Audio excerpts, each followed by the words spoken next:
गंगा के घाट पर आना बड़ा कठिन काम है मेरे भाई बहन। यहीं 12 कोस दूर एक बड़े सेठ रहते थे, सुन लेना सेठो। दुकान में बिल्कुल रथ 12 कोस दूर ही गंगा जी बहती। कभी जीवन में गंगा जी स्नान नहीं किया, कभी जीवन में गंगा स्नान।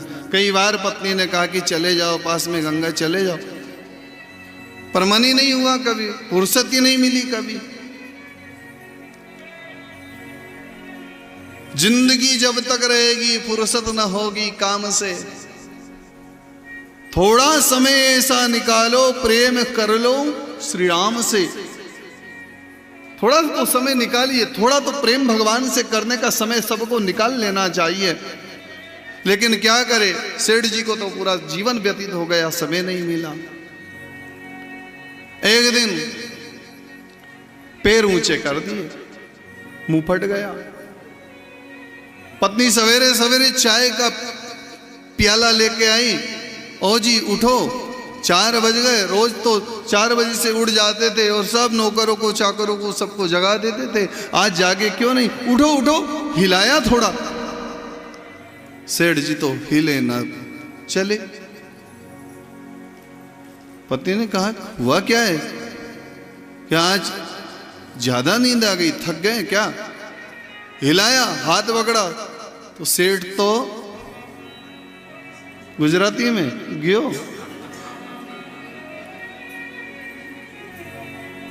राजस्थान में कहते हैं सेठ तो पत्नी रोई, बिलकी। परिवार के लोग इकट्ठे हुए, बड़े सेठ जी हैं, गंगा जी 12 कोस दूर है, काशी विश्वनाथ भगवान का मंदिर है, मणिकर्णिका घाट है, एक काम करो काशी ले चलो। इससे अच्छा अवसर और क्या हो सकता है, काशी ले चलो, वहीं अंतिम संस्कार करेंगे। सेठ जी पूरी तैयारी हुई, सारे गांव के लोग, बैंड बाजे वगैरह सब चीजें साथ में हुई। घर के लोग रोते बिलखते सेठ जी की यात्रा निकल गई। सेठ जी पहुंचे, सेठ जी की यात्रा निकल रही है। अब गंगा जी बस 1 कोस दूर है और रात्रि हो गई। सबने विचार किया कि सवेरे जल्दी उठ करके और गंगा जी में इनका अंतिम संस्कार करेंगे। रात्रि हो गई है, एक धर्मशाला देखी और धर्मशाला में सब लोग ठहर गए। पालकी में सेठ जी है, धर्मशाला में सब लोग दिन भर के थके हुए थे, सो गए। और वहीं थोड़ा ठंड का समय था, एक पागल आदमी आया, उसको सोने की कहीं जगह नहीं मिली। आज तो रोज तो सो जाता था, आज धर्मशाला पूरी खचाखच भरी हुई है, कहीं जगह नहीं मिली। एक सुंदर सी पालकी सजी हुई है, उसमें देखा, 3-4 बार हिलाया, आदमी उठा नहीं। उसने कहा कि इसको गहरी नींद लगी है, इसको उठा करके बाहर पटक देता हूं और खुद सो जाता हूं। उस आदमी ने सेठ जी को बाहर धर्मशाला के पीछे पटका और खुद सो गया।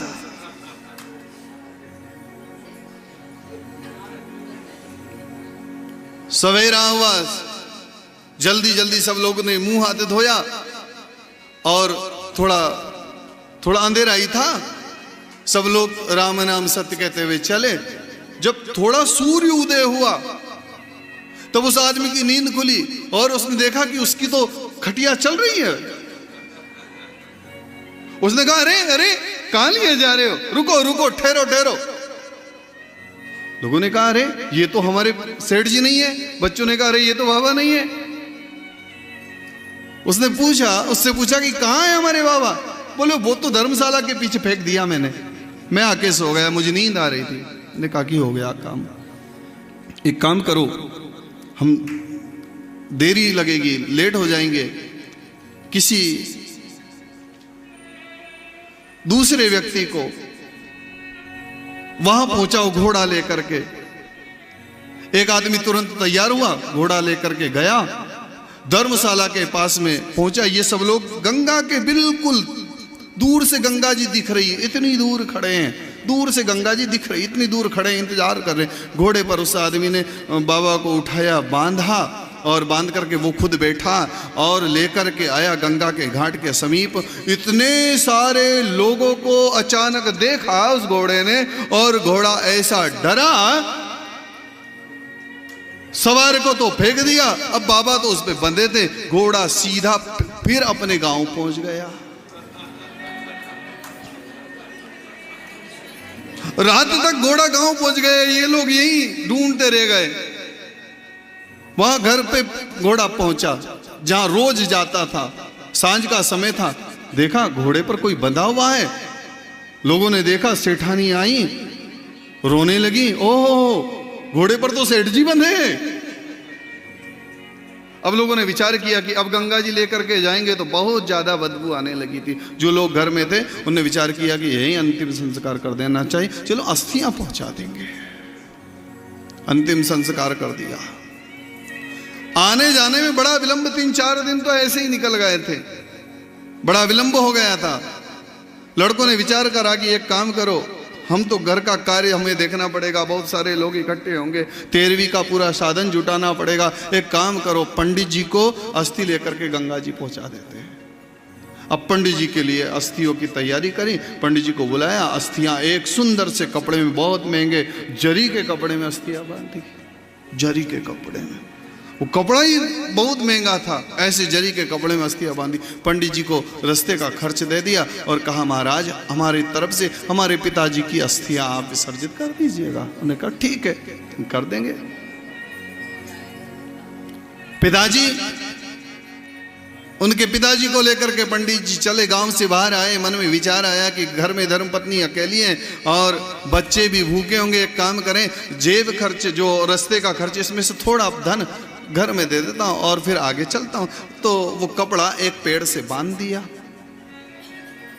और पंडित जी पहुंचे घर। घर से आते हैं, इतने में क्या देखते हैं, ना तो पेड़ पर कपड़ा है ना पेड़ पर अस्थियां है।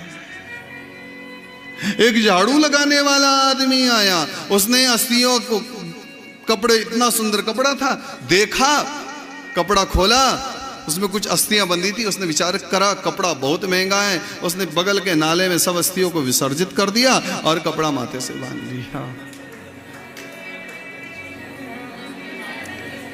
पंडित जी ने विचार करा, चारों तरफ देखा, मैं क्या जवाब दूंगा लड़कों को, अब क्या होगा। चलो एक काम करें, गंगा जी तो नहा के आ जाएं। पंडित जी 3-4 दिन लगे, गंगा जी गए, स्नान किया, आए। यहाँ 13वीं के सारे कार्य, 13 दिनों तक के सारे कर्म हो गए। एक दिन अपने पति को याद करके सेठानी रो रही थी और दहली पर बैठी हुई थी। थोड़ा शाम का समय था और एक झाड़ू लगाने वाला बगल से गुजर रहा था। झाड़ू लगाने वाले की तरफ नजर गई तो झाड़ू लगाने वाले के माथे से वही कपड़ा बंधा हुआ था जिस कपड़े के अंदर सेठ जी की अस्थियों को सेठानी ने अपने हाथों से बांधा था।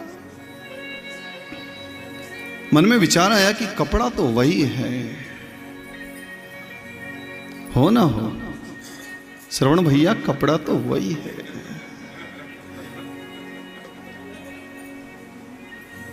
रहा नहीं गया, बुलाया, बेटा ये कपड़ा तुझे कहां से मिला? बोले माता जी ये कपड़ा तो मुझे पेड़ से बंधा मिला। बोले इसमें क्या था? बोले इसमें थोड़ी हड्डियां थी। उनको कहां डाला? बोले वो तो अपने गांव के नाले में डाल दिया मैंने। अच्छा, लड़कों को बुलाया, बेटा तेरे पिताजी के साथ तो ये हुआ, पंडित जी को बुलाओ। पंडित जी आओ, पंडित जी पधारे, बताइए क्या बात है? बोले आपने हमारे पिताजी की अस्थियों को गंगा जी पहुंचा दिया? बोले हाँ हाँ पहुंचा दिया। बोले सही बताइएगा महाराज, आपने पहुंचा दिया? बोले हाँ पहुंचा दिया। बोले नहीं सही बताइएगा। और उस लड़के को बुलाया, बता बेटा। उसने कहा ये अस्थियां बंधी हुई थी, मैंने कपड़ा ले लिया, अस्थियां नाले में फेंक दी। बोले बताओ, अब बताइए। सेठ जी ने कहा कि देखो भाई, मैं तुम्हारे पिताजी को गंगा जी नहीं ले जा पाया, मैं सत्य कहता हूं, बड़ी कोशिश की मैंने, नहीं ले जा पाया। क्यों? अरे बोले जब तुम सभी भाई साथ थे, तुम्हारा पूरा परिवार साथ था, पूरा गांव साथ था, पूरे रिश्तेदार साथ थे। जब तुम सब मिलकर के तुम्हारे पिता को गंगा नहीं ले जा पाए तो मैं अकेला ब्राह्मण कैसे ले जा सकता था।